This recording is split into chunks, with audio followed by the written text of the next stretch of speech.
Can you remember what time it was when you got back to the farm? Must have been about 6:30. Tell the court what you saw. Well, I could see straight away that the barn was on fire. Dad was running out of the house. And he said he could hear people inside the barn. He told me to ring 999. Did he say anything about your mother being inside the barn? No, he didn't know who it was. So it was a surprise when Richie Carter came out of the barn? Yeah. I got this horrible sick, sinking feeling straight away. I mean, if Richie was in there, where was my mum? If you need to take a break, please do say so. We all understand how hard this is for you. I'm fine. Thanks. Then what happened? Richie was coughing and choking. I could hardly understand a word he was saying. And he grabbed Dad, really rough, and he was shouting at him, "What have you done? What have you done?" But I promise you, Dad didn't have a clue what I was talking about. I'm sure of it. It was really weird. Stuff was happening, but none of it made any sense. It was like a really bad dream. Then your father went into the barn? Richie wanted to go, but he could hardly walk and he was all burnt and stuff. He'd never have made it. Dad told him not to be so stupid and he went instead. Did he physically stop Richard Carter from going back into the barn? Sort of. Dad grabbed him, but Richie just fell over anyway. He was just lying on the ground, choking. And then Dad went in. And well, the thing is, all this stuff was happening. And... What is it, Robert? I was so worried about Mum and Dad. I never did ring 999. Maybe if I had.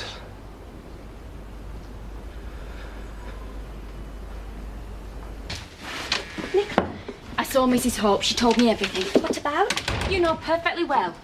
Well, come on, where is he? He's in the kitchen with Victoria. And everything was squeezed into, and squeezed into, and squeezed into one tiny little thingy. And it went kaboom! And that was the big bang. Wow! Have you any idea the trouble you've caused? You remember, Nicola? What have I done? We've been searching for you everywhere. You're like the Scarlet Pimpernel. Baroness Ortsey. What? Baroness Ortsey was the author of the original Scarlet Pimpernel. It was on a quiz show last week. You two are made for each other. Ed's just keeping us company before his interview. So did you see our ad then? What ad? Actually, I just met Ed at the bus stop. What? What? Well, Emily, don't you get it? What? Bus stop. Fate, my finger in the phone, but what number did it give you? Omnibus Enterprises. Freaky on what? Fate, your finger in a phone book. What does that mean? Robert, you told my learned friend, Mr. Hamilton Jones, that when you came into the farmyard, you saw your father coming out of the house. Yeah. Now, I want you to think very carefully about that. You see, your father has already told the court that he came out of the house, saw the fire, heard voices inside the barn, and then you arrived, and he told you to dial 999. Yeah, that's right. Which one? What? When you came into the yard, did you actually see him coming out of the front door, or was he already at the barn? I suppose he was already there. He looked like he'd just come out, though. A bit out of breath, you know. But for all you know, he could have come out of the barn, or from one of the fields, or anywhere. I suppose. I don't know. What about your brother, Andrew? No, he definitely came from the house. I saw him coming out the door, definitely. Thank you, Robert. Now, this was about 6:30, yes? And you were coming back to the farm. Where had you been? Kathy's. Why? I don't know. Well, there must have been a reason. Was there a problem at home? Not really. A bit, I suppose. Had you had an argument? Robert, we need you to speak up when you answer the question. Do you understand? Yes, sir. Tell us about this argument. Well, it was nothing, really. I wanted to go on a school trip, but Dad didn't have the money. So I asked Mum. And then Richie gave me the money. When Andy found out, he went totally ape. We had this fight on the bus. And then what happened? I went to stay at Kathy's. Were you afraid to go home? Were you frightened of your brother? No. Did you think your dad will be cross with you for taking money from Mr. Carter? Maybe. But you stayed away from home for 2 nights because of this argument. I suppose. Were you afraid to come home because you thought your father might punish you, Robert? My lord, is this really necessary? I understand your line of questioning, Miss Browning. However, I am inclined to agree with Mr. Hamilton-Jones. Please move on. But he's never touched me. It's all right, Robert. You don't need to answer that question. No, I'm serious. He's never hit me, honest.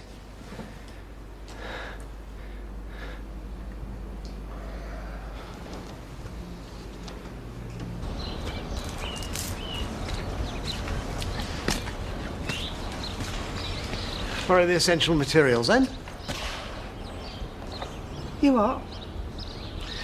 Your husband extricated £500 from me earlier today. So I'm making a little judicious inspection to ensure that my money is not being frittered away on consumer goods for the Dingle household. If you want to make good use of your money, Eric, you stop interrupting me all the time and let me get on with job. Hey, I have every right to know where my money is going. At this moment, it's probably in Zach Dingle's pocket at the trade suppliers down in Otten. Now, if you don't mind. I'll be back. They all think he's guilty. I know they do. It don't matter what I said. There's too much evidence. Believe you me, I've been in court a few times myself, and you always come out feeling like you've been torn to pieces, but that's their job. I don't care what happened to you. They're gonna find him guilty, I know they are. They're gonna send my dad to prison. Andrew Sugden. Good luck, Andy. Victoria's giving Ed a guided tour of the farm. So? What? Has he asked you out? It's not like that. Well, have you asked him out then? Nicola. You do want to go out with him? I like him. Yes. Are you going to take him home to meet the family? No. You mustn't tell them either. I was only saying.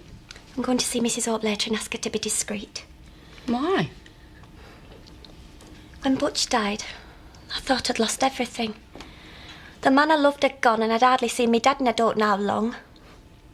He didn't like Butch a lot, you see. Zach and Lisa gave me a home, a family. As far as they're concerned, I'm a Dingle, Mrs. Butch Dingle, and they thought I was seeing another man. I don't know what had happened. They do want you to be happy, though. They're very proud. Family means more to them than any people I know. It's not like you're having an affair or anything. You don't understand, Nicola. You can't go on being a widow forever, Emily. And I can't betray them. If there's one thing Zach despises, it's a traitor. But you're not being a traitor. I can't tell them. And you can't tell them either, Nicola. Promise me. I promise by Almighty God that the evidence I shall give shall be the truth and the whole truth, and nothing but the truth. Now, Andrew, you've just taken the oath. Do you understand that? Yeah. Pardon? Yes, sir. Tell me what you think it means. I have to tell the truth. We all know that this is a very difficult situation for you. So, all I want you to do is to answer the questions as clearly and as truthfully as you can. Now, just remember, you're not on trial here. You're simply here to help the jury to try to understand what really happened. Do you understand that? Yeah. Mr. Hamilton-Jones. Hello, Andrew. Shall I call you Andy? If you like. I'd like you to tell the court about what happened on the night of the 16th of November last year.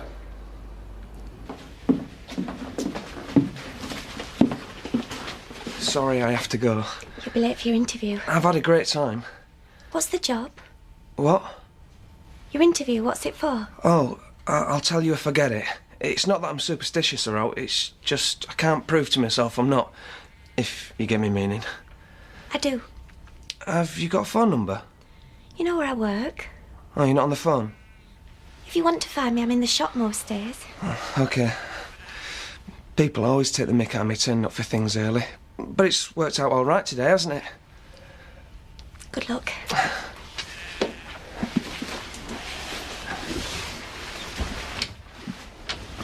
Bye. Andy, you've told the court that you went into the living room and saw your dad fast asleep in his chair. Is that right? Yeah. Then you went up to your bedroom. About 10 minutes later, there was a bang, and that's when you ran outside. Yeah. Do you know what your dad was doing while you were upstairs? Sleep. Do you know that for a fact? Yeah. Oh, you were upstairs and he was downstairs. You can see what I'm saying, can't you? I suppose. You don't actually know what he did when you left the living room, do you? I suppose. When you went outside, he was already at the barn. Is that right?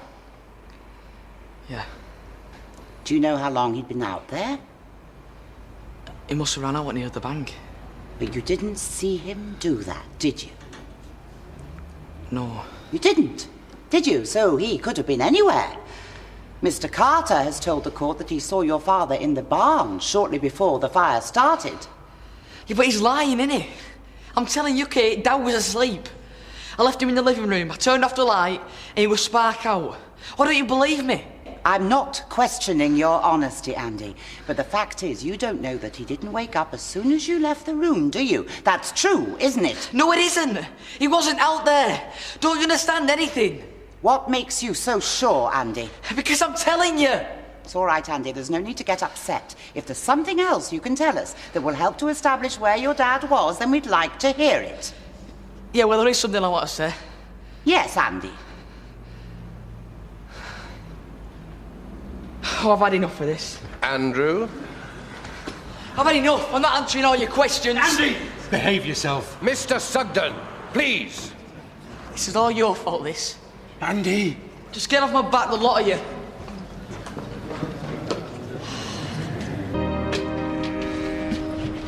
Do you really want your dad to go to prison, Andy? Because if you do, you are going the right way about it. It's not going to help Dad if you go shouting off in court saying it's his fault. Like you care. You're the one who thinks he did it. Stop it, both of you, right now. There is no point rowing and blaming each other. If I've wound things up, I am sorry I was wrong.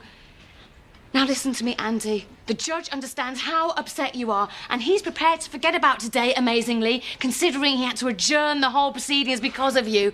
Just go into that court tomorrow and answer those questions as best you can. Then you have to leave it to the lawyers and the jury. There is nothing else you can do, Andy, nothing. You are so flaming thick. You don't understand anything. Why don't you go back to your Ponce little house and leave us alone? You don't want to look after us anyway, so why don't you snap off like you did before? Only this time, don't come back. Come on, Andy, we were getting on fine this morning. I'm trying to help you, I really am. Yeah, well, you're rubbish at it. No wonder you can't keep a boat long enough to have any of your own kids. Go to your room. No way. Do as I say. I'm going out. Andy, will you come back? Drop dead.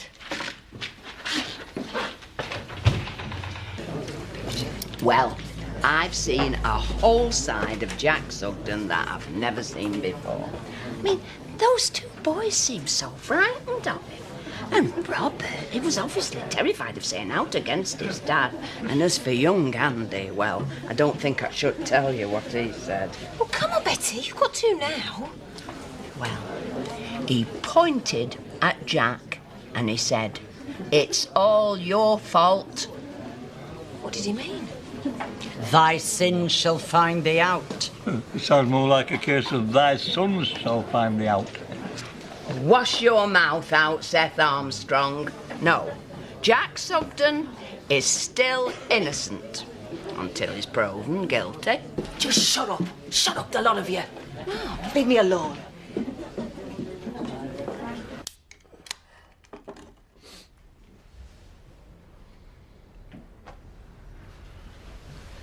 I can't go in the witness box again. It's not that I'm scared her out, it's just... everything I said, it's a flipping disaster. If I keep going on lying, covering for myself, it's like I'm telling them that my dad's guilty. Yeah, but he doesn't expect you to shop yourself, though, does he? That weren't the plan. If they don't think I'm guilty, the jury will just think that he is. Look, mate, it's not you that's sending your dad down. It's that little scumbag Richie Carter. He's the one that's trying to put the finger on your dad. And you know, and I know, he's lying. What do I do? Do now. Now? Kane, I can't do now. I've got to do something. He's my dad. I owe it to him. Otherwise, what's it all been for, eh? Listen, if he gets off, great. But if he goes down, then... well, we'll wait a few weeks. Middle of the night, do the window, up the stairs. I'll be right behind you. Richie won't even know what's hit him. Know what I mean? I can't go on. I can't. Will you put a sock in it? I can't go on with this, Harry. I thought I'd chuff it well know you've been chumming around to yourself for the best part of half an hour. You weren't there! It's the boy.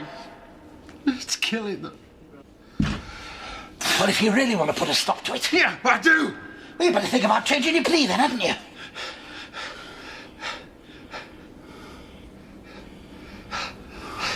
Jack? Yeah, I thought that'd shut you up.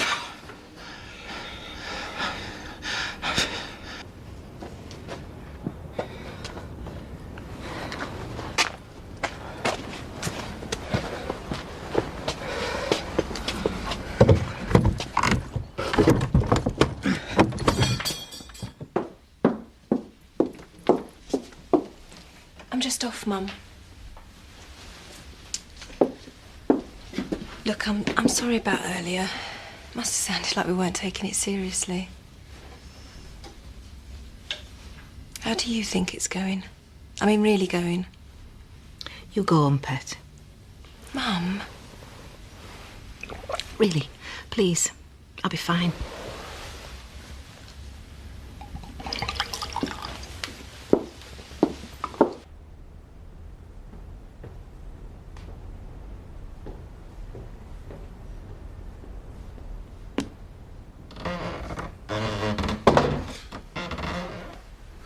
Oh my God!